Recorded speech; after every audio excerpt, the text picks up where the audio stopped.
starting again. I don't know. What kind of an admonition have you got now? All right. What's the matter? Don't forget to drop the point. Ladies and gentlemen, don't tell anybody, but the secret word tonight is water. W-A-T-E-R. Really? You bet your life.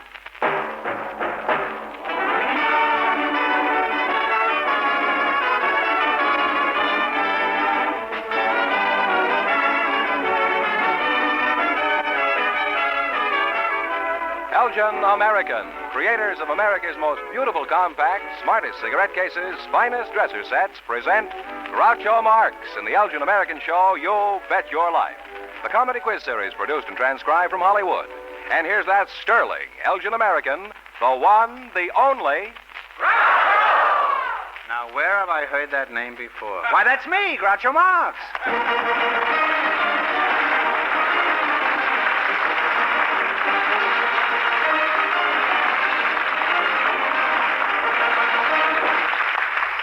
Thank you. Well, here I am again with $1,000 for one of our couples. George Fenneman was first to try and take it away from me. A high school girl and a high school boy, selected by the studio audience just before we went on the air.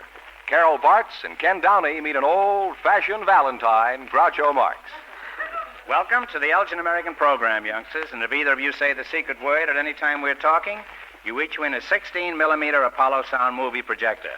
It's a common word, something you use every day. High school students, eh? Carol, how old are you? 17. Mm-hmm. And how old are you, Ken? 17. What school do you go to? Manual arts. What is that? Manual arts. Manual arts, eh? Sounds like a Mexican.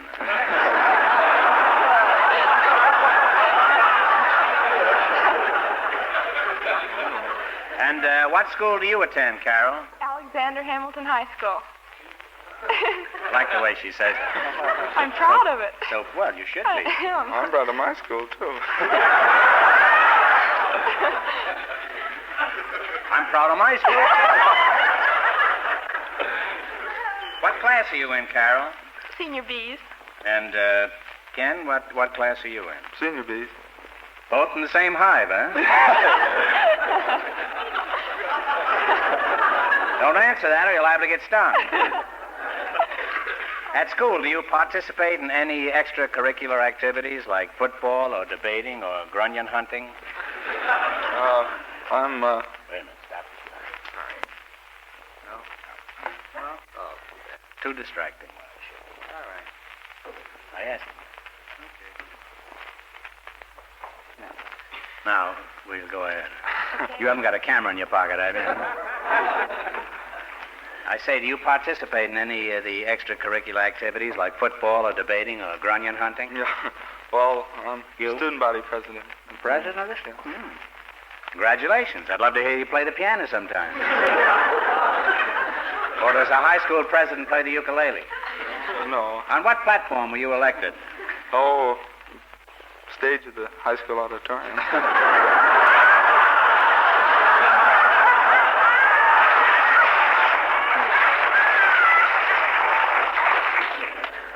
Well, he's a typical politician, all right.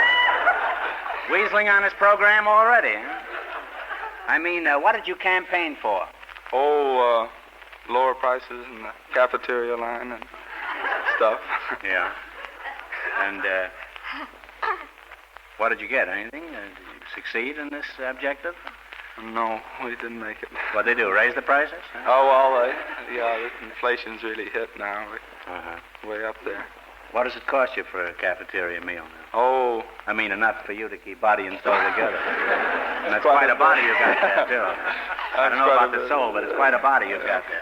Oh, yeah, it's about 45 cents, I guess. 45 cents? And what did it used to be in the old days? Oh. What did your father tell you? Oh, my father, he could get everything but the kitchen sink for 15 or something like that. How much was the sink? Well, how many of your campaign promises have you kept, Ken? Oh, not many. You'll be a congressman. Would you like to make a career of politics and someday be president of the United States? Oh, Well, it'll be a great honor. Yes. Well, you could start at the bottom and work your way up. First, you've got to get a job in a haberdashery.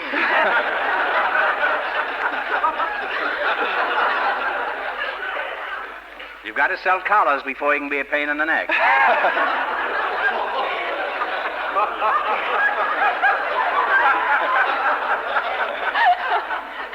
What do you like most about school, Ken?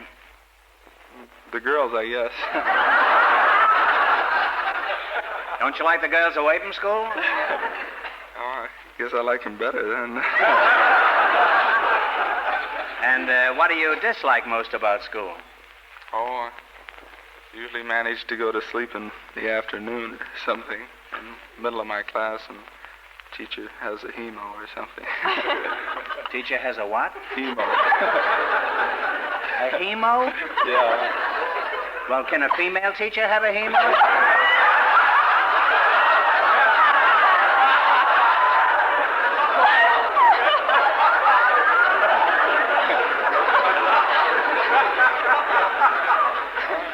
You'll have to brief me on some of these things.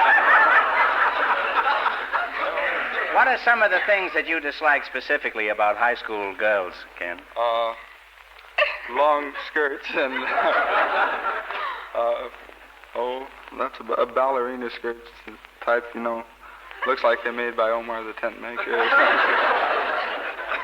And Carol, what do you dislike most about high school boys? Well, they're so sloppy.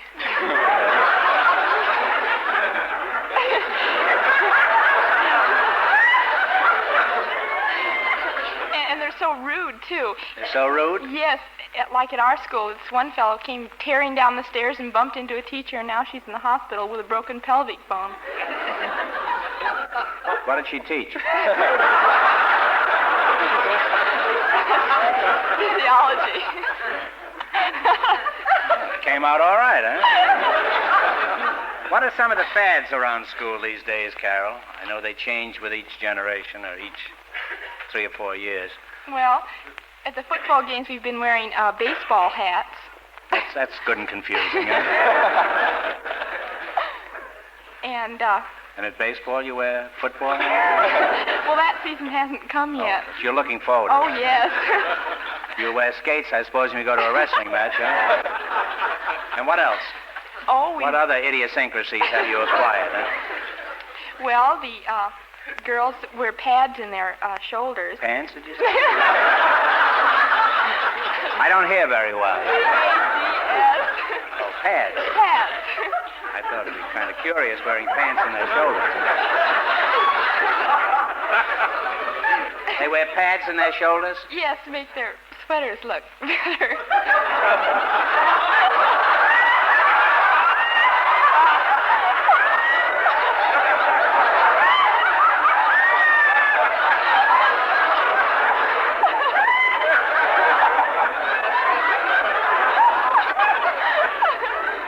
I don't know how the padding got over there.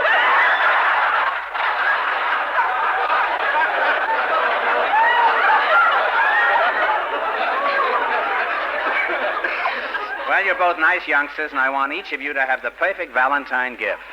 For Ken, here's an Elgin American satiny silver compact. He can give it to his favorite girl. Ken, who will that be? Oh, my mother, I guess. Well, that's very thoughtful. And, Carol, here's an Elgin American compact just like it for you. Oh, how do you like it? Oh, it's beautiful. Thank you so much. That's nothing at all.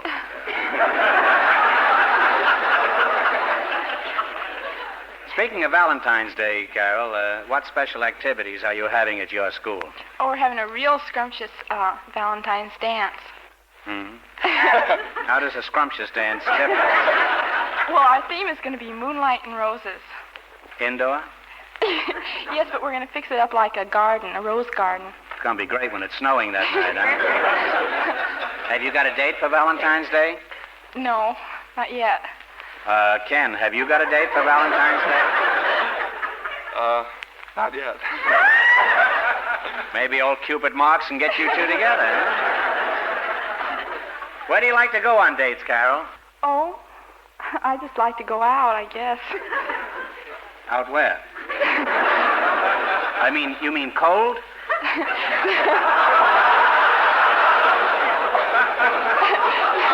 No.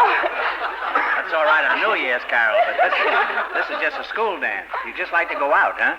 You don't care where you go, as long as you go out. Is that it? Oh, I like to go to the shows and dancing, and in the summer I like to go to the beach. Are you a popcorn eater in the balcony of the theaters? No, I like gum. Bubble gum. Sticky type. Yes. Where do you like to go on dates, Ken? No. Someplace where it isn't crowded, I guess.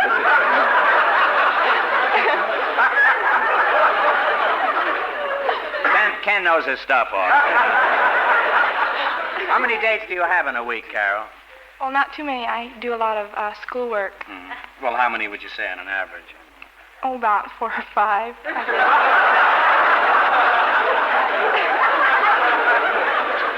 In other words, you're just a drudge, huh? Now, President, old boy, what does your old man do for a living? Your father do for a living, huh? He's a Arden milkman. He's a what? Milkman. What kind did you say? Arden, you know. You mean he's crazy about it, huh? Arden, A-R-D-E-N. Oh, I see. You have to spell And what is your... Yes, you have to spell everything out for me. And what's your ambition? Oh, I like to write journalism and things like that. And where does your father work, Carol? Oh, he's a manager of a coffee company. But he doesn't know beans, huh? He wouldn't like to hear you say that. No, well, I hope he doesn't listen. He won't buy a compact anyhow. He might for my mother. Not if you're going to give her that one. No, I'm not. Oh, you're not, huh? Well, I'm glad to know where you're going to put that, anyhow. Do you have a part-time job, Carol? Yes, I work at Woolworth 5 and 10 after school. After school, huh? What do you sell there? Nuts and bolts.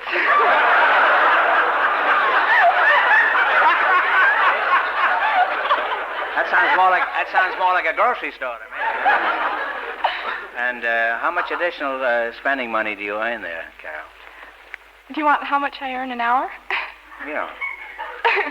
Well, it's the minimum requirement, 65 cents an hour. That's pretty good. Do you do any babysitting? Yes, uh-huh. You sit on babies. That could be pretty dangerous, you know, right? I know. If there was an open safety pin around. Just what do you do as a babysitter? Well, I sit with babies, I guess.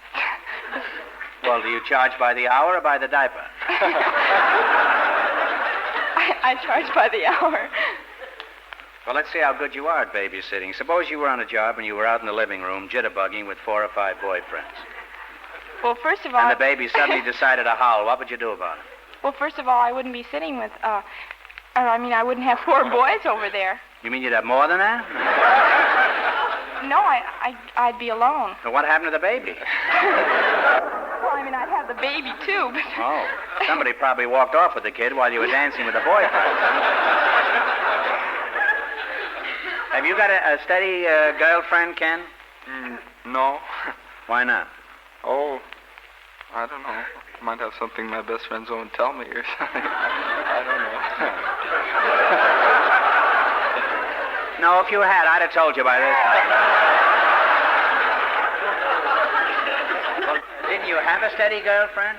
Oh, yeah, but... Well, what happened? We broke up. So what did you fight about?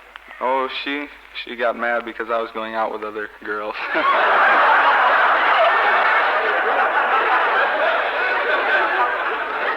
Some women are so curious. Now, Carol, now that you know more about Ken here, how'd you like to have a Valentine date with him? Well, he hasn't asked me. He's just bashful. Ken, go ahead, ask him for a date. Don't be so shy. Go on. What's the matter? Just because there's a lot of people... You ask me, and I'll ask Carol. Well, would you like to go to Valentine's Day? I'd love to, but I'm all tied up. Carol, would you like to go to the Valentine's dance with Ken? I think that'd be lovely. Good. With Ken, huh? Would you like to go with me? Oh, Oh, that'd be wonderful. Oh, fine. I'll pick you up at 7:30 in my hopped-up covered wagon, huh? Sorry, Ken, that's one trick we used to do in my day that I forgot to tell you about, huh? Well, you two make a very attractive pair of junior Valentines. Now, see how well you work together as a team for $1,000. In just 1 minute, you're going to play You Bet Your Life. But first, Cupid Fenneman has a word about Valentine's Day. George, I was only kidding. You can have more than a word. You can have 2 words. Well, Cupid certainly put his heart in his work when he made Elgin American's new Valentine Compact. They're heart-shaped. Not the ordinary heart shape, mind you, but streamlined in the modern manner. Many of these romantic compacts come in a velvet and satin gift box that looks for all the world like a book. And there's an ensemble of compact brooch and earrings set with simulated rubies in a heart-shaped gift box covered with red velvet and lined with satin. Exquisitely designed and finished in gleaming jeweler's bronze, these special Valentine gifts by Elgin American are pure glamour for her at prices you'll want to pay. For the enduring gift that will be love at first sight and her constant reminder of you, give a Valentine Compact by Elgin American.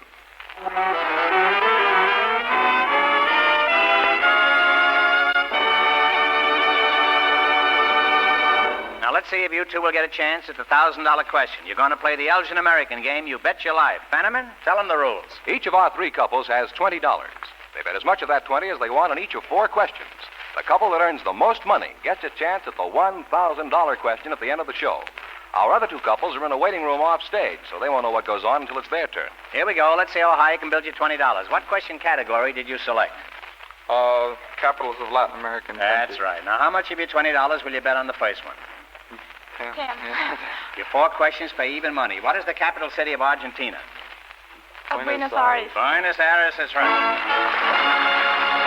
Well, the kids are off to a great start. They have $30. All right. Remember, you're going for $1,000 tonight. How much of your $30 will you bet? Okay, 20. 20? What is the capital city of Nicaragua?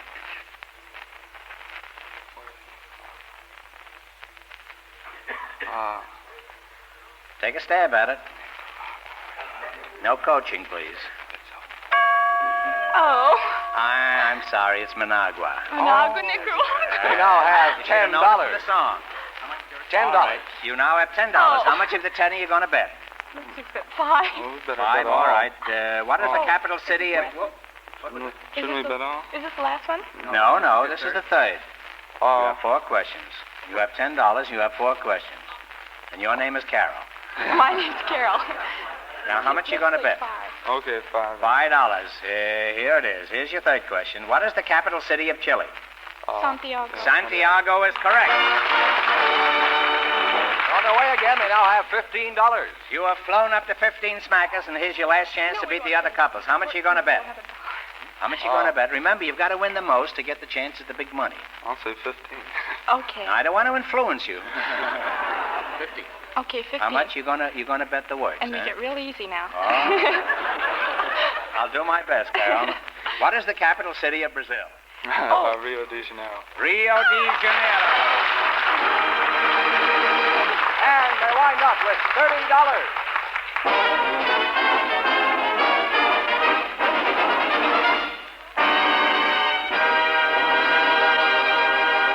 Thanks and good luck from Elgin American Compacts. Don't wander off now. You might still get the chance at the big question. Perhaps the next couple will say the secret word, Groucho. Remember, it's water. W-A-T-E-R. They've been in a waiting room off stage. Okay, boys, bring them in. For Valentine's Day, we invited some wedding caterers to the show tonight, and Mr. David Factor was selected for the studio audience just before we went on the air. His partner is a special guest, an expert on love, Mrs. Nina Waddell, chief of the Glendale Marriage License Bureau. And here they are, folks. Meet Groucho Marx. Welcome for Elgin American Compacts, folks. You know what happens if you say the secret word? Here's a clue. It's a common word, something you use every day. Mrs. Woodell, is that the way you pronounce it? That's right. Nina Woodell, huh? That's a very cute name. You're from the Marriage License Bureau, eh? Then you're married, I presume, huh? Yes. I see. You're like me. You endorse your sponsor's product. Huh? That's right. How many children do you have, Nina? 3, How many grandchildren? 6. How many great-grandchildren? Well, not yet. Well, don't give up. Now, Mr. Factor, you're an important factor in this little thing here tonight. You're a wedding caterer. Are you married? Yes, sir. Just how'd you meet your wife? And don't tell me you met her at a wedding. No, as a matter of fact, I met her at a bridal... As a matter of fact, you mean? Huh? Well, put it that way. I met her at a bridal party for a mutual girlfriend of ours. What was that? We met at a bridal party for a mutual friend of ours. Uh-huh. And? Well, and carried on from there till we were married. You carried on all the time? Oh, yeah. Why, you rascal, you, huh? Well, what do you do as a wedding caterer? Come on, out with it, Dave. Well, we take care of everything at the party. Take care of the entire party. You do, eh? You must make an odd-looking matron of honor. You better explain just what you do at a wedding. Well, at the wedding, we take all the responsibility off the shoulders of the hostess. We'll furnish the food, the help, the bartenders if they want liquor, flowers, music. What do you mean the bartenders want liquor? Well, if the hostess wants to serve liquor, we'll furnish bartender. What do you think the bartender wants? Sponge cake? Of course he wants liquor. Otherwise, they'd have a soda jerk. And that's usually the groom. And if they want to, we'll even pay the fee for the minister. Suppose they don't use it. Suppose they use a rabbi, huh? Well, we'll pay him. Pay him, huh? Is the fee the same for all the various denominations? Doesn't make No, I don't think there's any set fee. It's You just, usually a matter of arranging it extort privately. as much as possible. You don't go on the honeymoon, too, do you? That's right.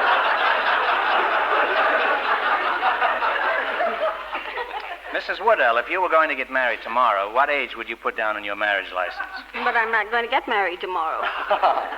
We're just pretending. What age would you put down, huh? Well, if I was pretending, I'd say 23.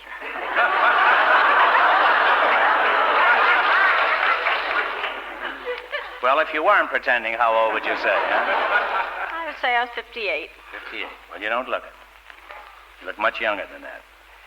Keep your age well, and you did a good job in keeping it from me, too. Now, I've the perfect Valentine for each of you. For Mr. Factor, his Elgin American silver finish, compact, engraved in jeweler's bronze. Your wife will love it. Thank you. And for Mrs. Waddell, a gift any woman would be happy to receive on Valentine's Day. A beautiful dresser set of satiny jeweler's bronze. It's by Elgin American, of course. How do you like it? Oh, beautiful. Mrs. Woodell, as Cupid's assistant at the marriage license window, how long have you been encouraging matrimony? About 6 years. And how many dog tags would you say you've issued in that time? Between 9 and 10,000. Quite a bit, huh? You're 6 years behind the marriage license counter. Has any disgruntled customer ever asked for his money back? Yes, on one occasion. What happened? Well, a young couple got their license from me, and on the way home they were discussing their honeymoon plans. He came back the next day and wanted his money back. He said that she wanted to go to Big Bear and he wanted to go to San Diego, and they couldn't agree, so he wanted his money back. Well, it seems to me a Big Bear on a honeymoon is better than San Diego. That's what he thought. And did you refund his money? No, I did not. You didn't give him his money back? No, I didn't. And what happened? Did they get together again, or was that the finish? No, of that it, was the finish, I presume. I never heard any more from them. She's still up in Big Bear, and he's in San Diego. Probably snowbound by now, eh? Wishing she had the schlemiel back again, eh?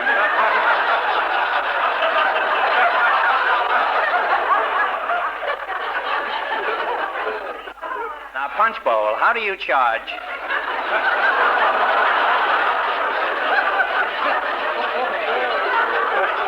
How do you charge for catering a big shindig wedding? Oh, I guess we usually arrange a flat rate. You mean after the ceremony, the old man is flat, is that it? What's the most you ever charged to conduct a wedding? About $1,200. What did that include? Was there more than one bride and groom? No, it was the What did it include, huh? usual food that we served. It was a little more elaborately set, a little more elaborate silver and trimmings, flowers. Trimming is right. Yeah, trimming is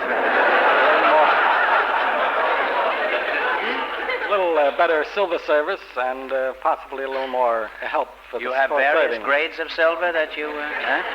Oh, yes. They're sterling and they're plain. So what's the smallest charge you ever made? Oh, I don't think we'd move for less than $100. What do you give them for that? Tin plates? Huh? And tin cups, and do they hit on them when they want the water? You wouldn't move for less than $100, huh? That's right. Suppose somebody gave you a hot foot. So what comes with that kind of a ceremony? You just throw one old shoe? Is that it? No, we'd give them the same type of food as in the deluxe wedding, except it wouldn't be as elaborately set and probably not as much help in proportion to the amount of guests. That's getting around it, huh? Now, suppose I wanted to toss a little hootenanny for Valentine's Day, and I wanted you to make all the arrangements. Now, you go ahead and interview me. Well, Groucho, how many guests would you be expecting? How many would I invite or expecting? Do you think? Well, I'd probably invite a couple of hundred, but I'm sure there'd be 700 or 800 there. Well, would you want to... Including solicitors and attorneys and subpoenas and...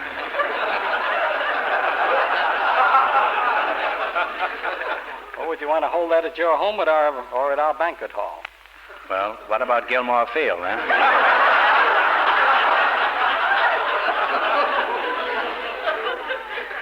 Get some free peanuts anyhow for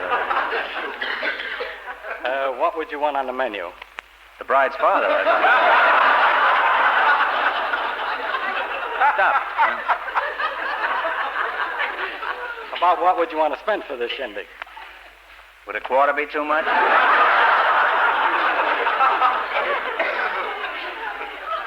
Do you expect it to be a dress affair? Well, they better wear something, huh?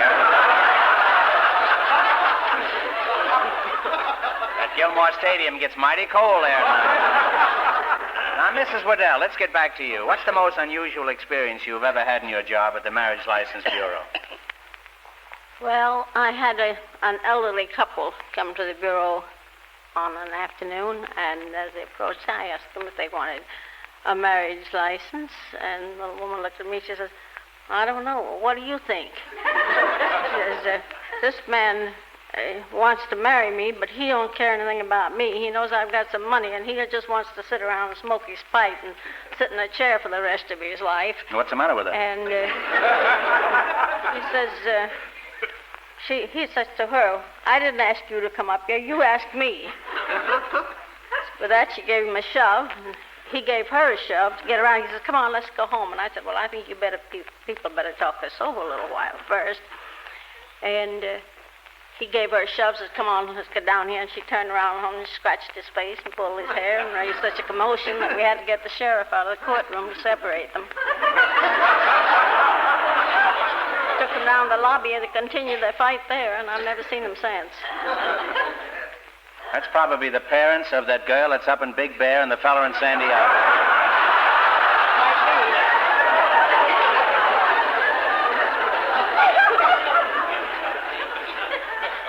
Suppose some poor schlepper comes along who wants to get married but hasn't got $2. What do you do about it, huh?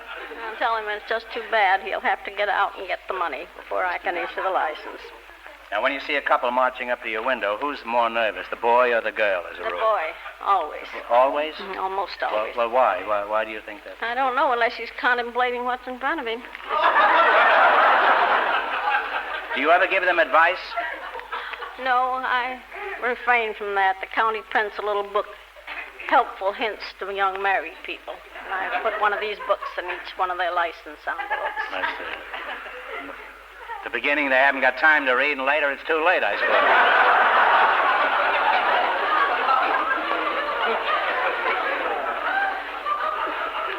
Do the movie stars ever go through your office for their licenses? Yes, occasionally. Who have you had down there of any prominence? Well, I had still married, huh? I had Shirley Temple and Shirley Temple? And Mr. Agar. And I had Wanda Hendricks and Audie Murphy. Well, that must have been most kind of exciting. A cute couple, huh? It's a lovely couple. Distinguished war veteran, beautiful young girl. Oh, to be 40 again, huh?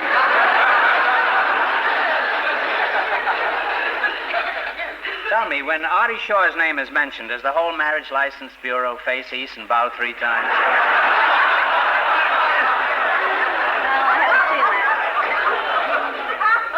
Have you done any work for him at all? I've done any work for him. You haven't handled any of his jobs at all? No, not one of them. I feel slighted. Oh, well, I think you should. He could keep a woman like you busy alone. Well, you make a colorful team. Now you're going to play You Bet Your Life, the Elgin American game, for $1,000. You hear that, Mr. Factor? You haven't said much lately. I just wondered whether you... Now, if you run your $20 into more than the other couples, you get a chance at the $1,000 question later. Fenneman, remind our listeners how much the first couple won. Here we go. Let's see how high you can build your $20. What question category did you select? Famous American inventors. That's right.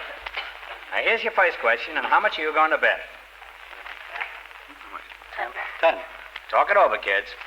$10. All right. Who was the inventor of the reaping machine? McCormick? That's right. Simon. They're off to a great start. They have $30, Groucho. That little Nina here is nobody's fool. Now, remember, you're going for $1,000 tonight. How much of your $30 you're going to bet on this one? 20, I guess.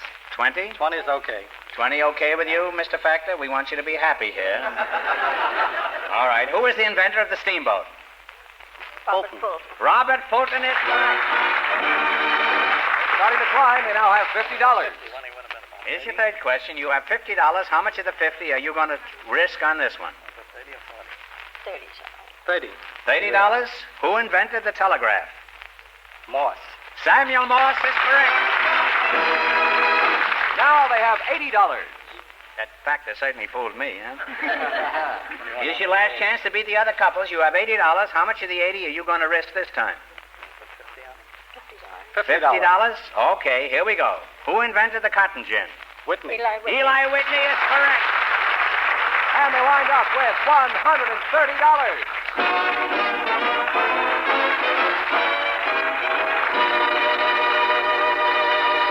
Thanks and good luck with Elgin American Compacts. Now, in just 1 minute, our last couple will bet your life, and then we'll know who gets the chance at the $1,000. This is where you come in with your reminder. Yes, Groucho, I have a reminder for the ladies, and here it is. Men like Valentine gifts, too, especially the new Elgin American cigarette cases they're so proud to own and use.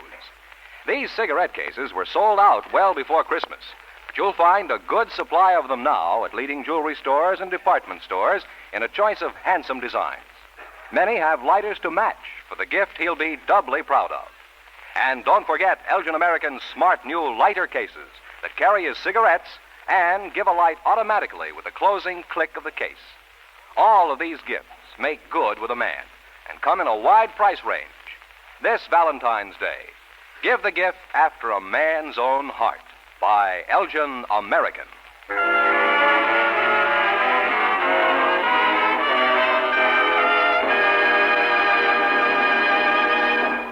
Well, we'll soon know who's going to earn the most money tonight and get the chance at the $1,000 question. George, who's ahead so far? Well, Mrs. Waddell of the Marriage License Bureau and Mr. Factor, the wedding caterer, are ahead with $130. I see.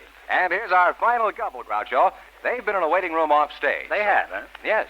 And they don't know the secret word is water. W-A-T-E-R. Okay, boys, bring them in. Well, Groucho, we've had British, Australian, and French war brides in the show, but now I want you to meet an American war bride and her French war groom. Mr. and Mrs. Raymond Room, meet Groucho Marx. Welcome to the Elgin American program, youngsters. And if either of you say the secret word at any time we're talking, I'll give you a 16-millimeter Apollo sound movie projector. It's a common word, something you use every day. Now then, let's get this straight. Mr. Room, you're a French war groom? Oui, monsieur. Oui, oui, monsieur. Huh? And Mrs. Room, you're an American war bride. Huh? I am. Hiya, babe.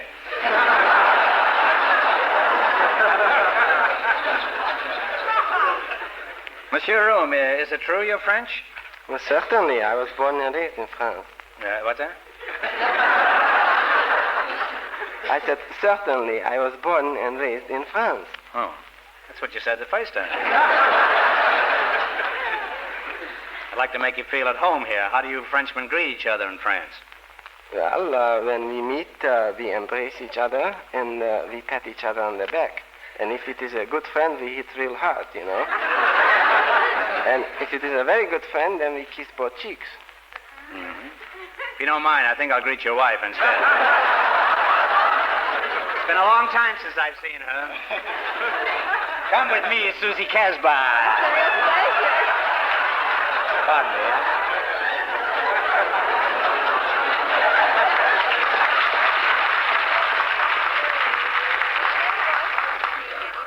If there's nothing at all, I'd do as much for any beautiful French girl, huh? Or even American, huh? That will cost a box of cigars, you know. Well, it was worth it, huh? Actually, you'd only get a half a box because I only kissed her on one cheek. Oh. I still have one cheek coming, huh? The next one's on me, huh? Your name is Room, eh? That's an odd name, an unusual name. Mrs. Room, how many little closets do you have? We have one 6-month-old little girl. You have one little girl, 6 months old. I guess it would take quite some time to add 5 rooms to your house. Building conditions the way they are. Raymond! Oui, monsieur. Gotta have a strong vocal cords to pronounce these words. Raymond, how long have you been in this country? 2 years. 2 years, huh? And when were you two married, Anne? Shortly after VJ Day. You had a short armistice between wars, huh? By the way, Raymond, what did you do during the war? Besides coughing, huh? I was a member of the French Air Force, and after the France fall, I went to England. And from England, I came to America, and I trained with the American Air Force as a night fighter. Well, that's good training for married life. Huh?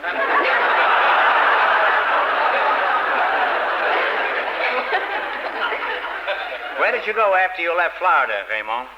Well, I went back to England, and after this, I was in combat over Germany, and Busy fella, huh? helped with the liberation of France. Oh, that's wonderful. And Anne, how did you meet your husband? I met Your him. husband, I meant.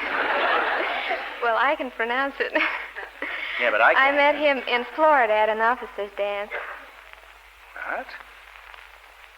You were married in Florida? No, we were married in Paris, France. How'd you get to Paris so fast, huh? Just a second ago, you were Well- dancing in Florida. Shortly after Raymond left, I enlisted in the services myself, and I requested special duty over in Paris, France, which I got. And I went to Paris very soon after that. Was Monsieur Room waiting for you in Paris when you got there? Oh, indeed he was. How convenient.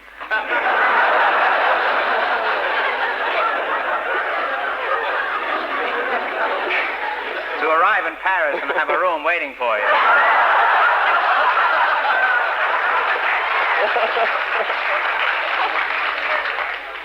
Tell me, what kind of a wedding did you have? Well, we had a typical French wedding.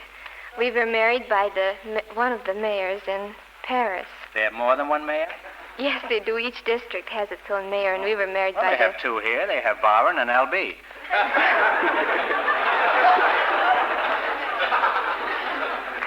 And you were married by the local by the mayor of the subsidiary mayor, huh? 3rd district. This is a sort of a branch mayor? I guess you could put it that way. Does he live in a tree? Well, not that I noticed. no. We're straying far afield here, Anne. I didn't want to... I'd like you to describe the wedding, huh? Well, it was a formal wedding, and among other things, we had to advertise our wedding for 1 week prior to the ceremony. Why is that? Well, perhaps you'd like to ask Raymond to explain that. Raymond. It's such a French custom. Oh, advertise the wedding.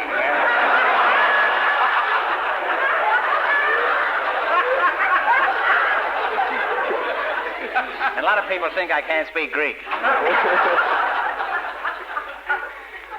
The reason for advertising is that you must advertise for 7 days if you have any former girlfriend who will object against you marrying, then they have time to come.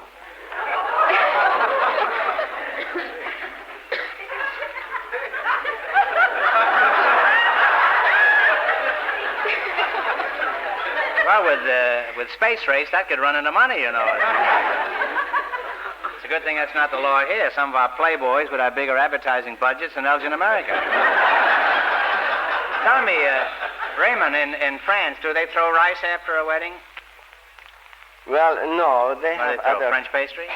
No. No, they throw flowers, and sometimes the flowers in the pot, and all the water and the flowers... What? You said water.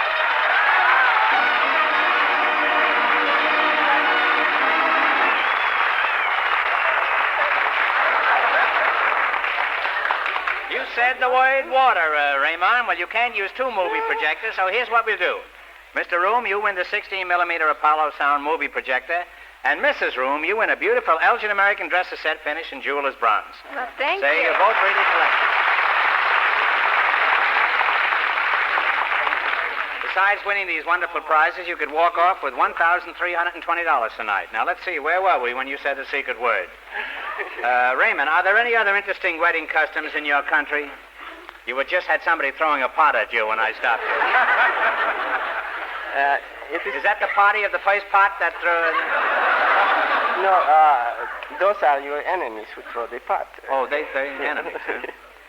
Well, what, and the other different wedding customs that are Yes, indigenous to France that it is don't customary- prevail over here? Let me finish, too, you know. I like to get in a word occasionally, too. The trouble with those foreigners. If you don't like it here, why don't you come back from where I came?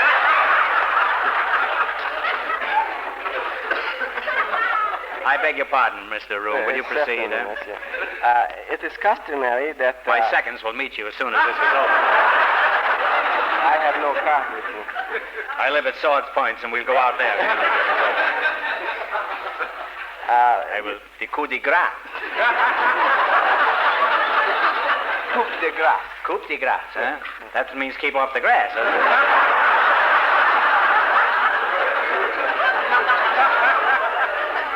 Well, anyhow, what other interesting customs do you have? Well, it is customary that your friends go into the chambre de nuit. You know, that is the room for Don't the explain wedding that. night. If that's what I think it is, don't explain. And they put all the presents in the bed. They put all the presents in the bed? Yes, and That's really Coles to Newcastle, isn't it? it is mostly candy. You see? It is candy? Candy and sugar. And I hope it isn't rock candy. It'll be mighty uncomfortable in there with rock candy.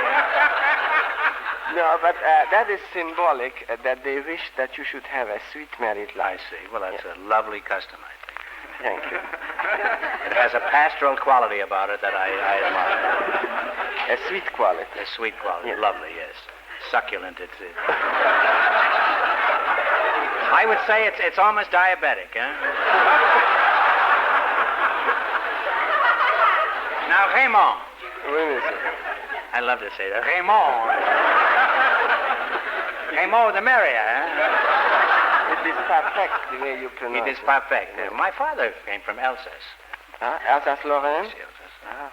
Now, do you plan to return to France? Well, not permanently, no. I like it here better. You like it over here better, huh? What kind of business are you engaged in now?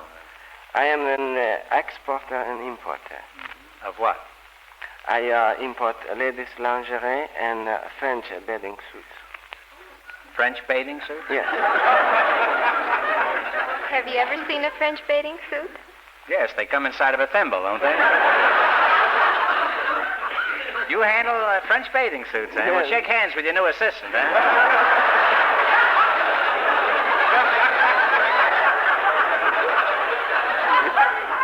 Now tell me, Raymond, are French bathing suits everything they're cracked up to be? Well, have you ever seen one? I've tried to see one, but my eyesight isn't what it used to be. Have you ever had any unusual experience as a bathing suit salesman? Yes, it was... Has the bottom dropped out of the market yet?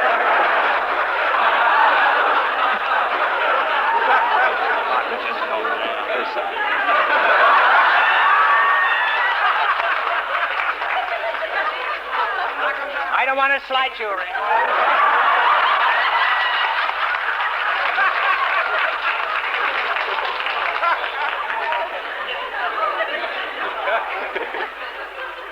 What fools they ought to pay me for this, huh? Have you ever had any unusual experiences as a French bathing suit salesman? Yes, I did. It was during the first fashion showing in the Molitor.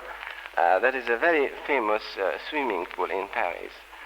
And they were showing the very latest models, and one of the American diplomats was watching. And he strained his neck so much to look at what he could see that he fell into the swimming pool.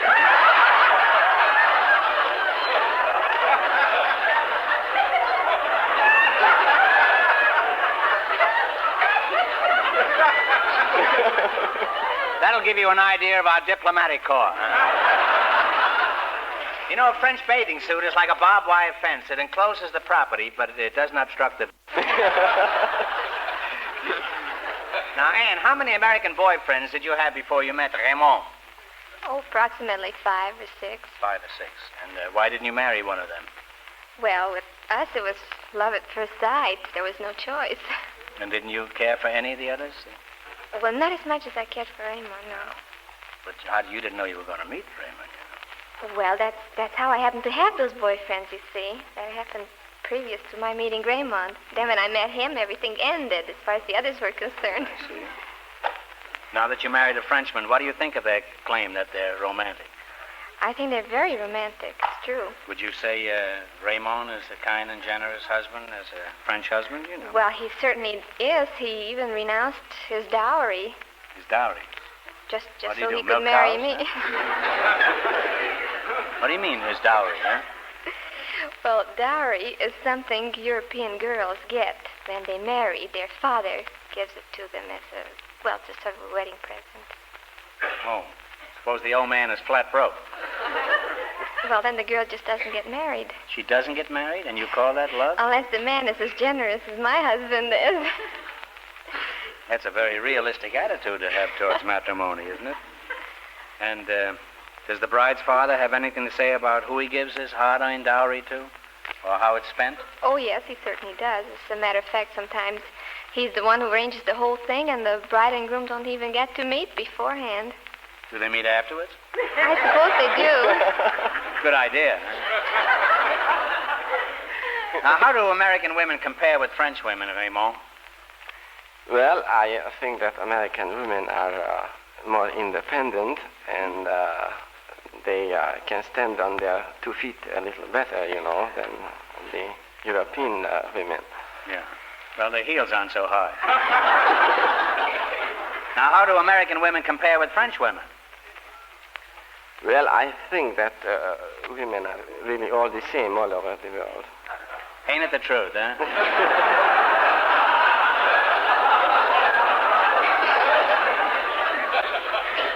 Now, Raymond, do marriages between French men and American women work out successfully as a rule? Oh, I think they work out very wonderfully. And I should like to say that if there are any American girls listening who would like to marry some very nice Frenchmen, I have some addresses available. Oh, no, you don't. We red-blooded American boys are sticking together on this. We may not be as smooth and romantic as the men of France, but we've got something they don't have, American women. Vive la France! I nearly knocked myself out. Well, you make an interesting and happy Franco-American couple, and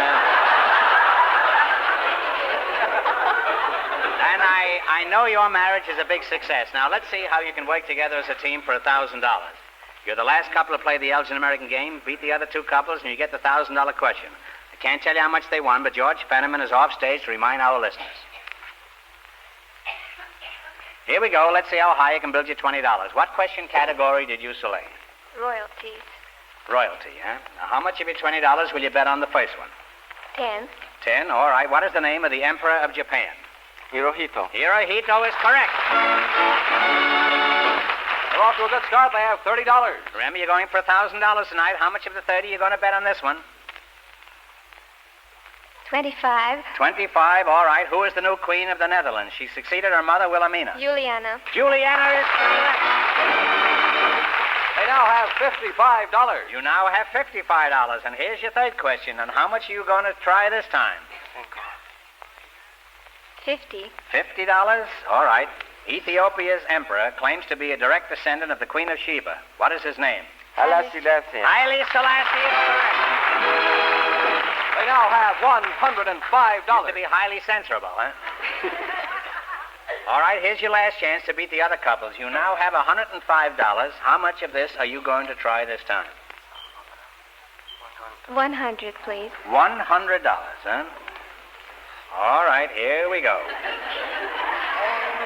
What is the name of Princess Elizabeth's younger sister? Margaret. Princess Elizabeth? Well, no. Margaret Rose? I don't want to confuse you. It's Now, there's a lot at a stake little here. more. Well, could you Let's give repeat them it? Yeah, all right. We got it half. All right, I'll give you a different one. Wait. Who is the king? Wait a minute. Now, what did you say the answer was? I said Margaret Rose. No, you didn't say Margaret, but it is Margaret Rose. Margaret Rose is right. Well, that means they wind up with $205. It also means that they get a chance at the $1,000 question.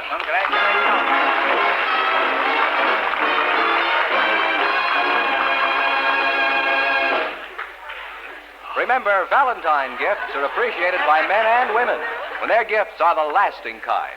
With a name that means the finest designing, finish, and craftsmanship, Elgin American. Whether you choose colors, silver finish, jeweler's bronze, or sterling silver, your Valentine remembrance will keep you remembered for a long, long time when it's an exquisite compact cigarette case, lighter, or lighter case by Elgin American. And here's the winning couple for tonight, the American war bride and the French war groom, Mr. and Mrs. Ramon Room.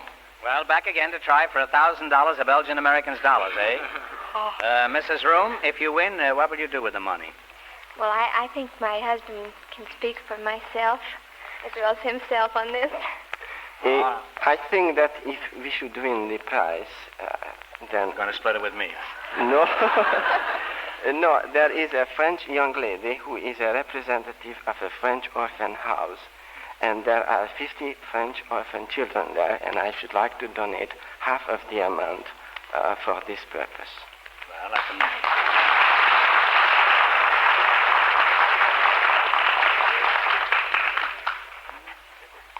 All right, good luck. I'll give you 15 seconds to decide on a single answer between you, so talk it over thoroughly. And no help from the audience, please. Here it is for $1,000 in cash.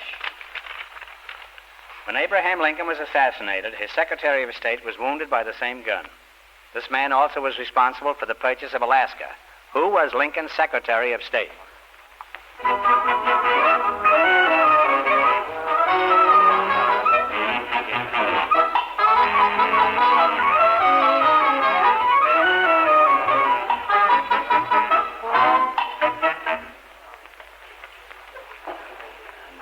What is the answer you two have decided upon, huh?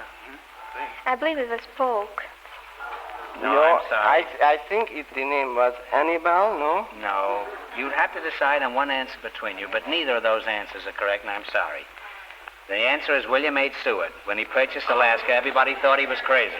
When I purchased my house, everybody thought I was crazy. I was.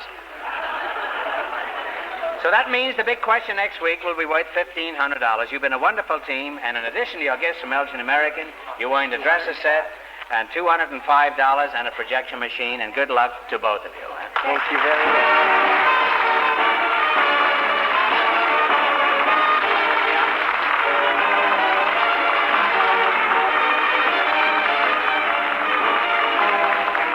The Elgin American Show, You Bet Your Life, is a John Goodell production, transcribed from Hollywood, directed by Bob Dwan, editor Bernie Smith, music by Stanley Myers. Remember, next week's big question pays $1,500. Be sure to tune in again next Wednesday night at this time for You Bet Your Life, starring Groucho Marx, presented by the creators of America's most beautiful compacts, smartest cigarette cases, and finest dresser sets, Elgin American. Don't go away, folks. In just a minute, I'm going over to Bing Crosby's weekly hard time party on the same station. The word got around Bing hasn't been looking at his compact lately, and we can't have that, you know. By the way, have you looked at your compact lately? Good night.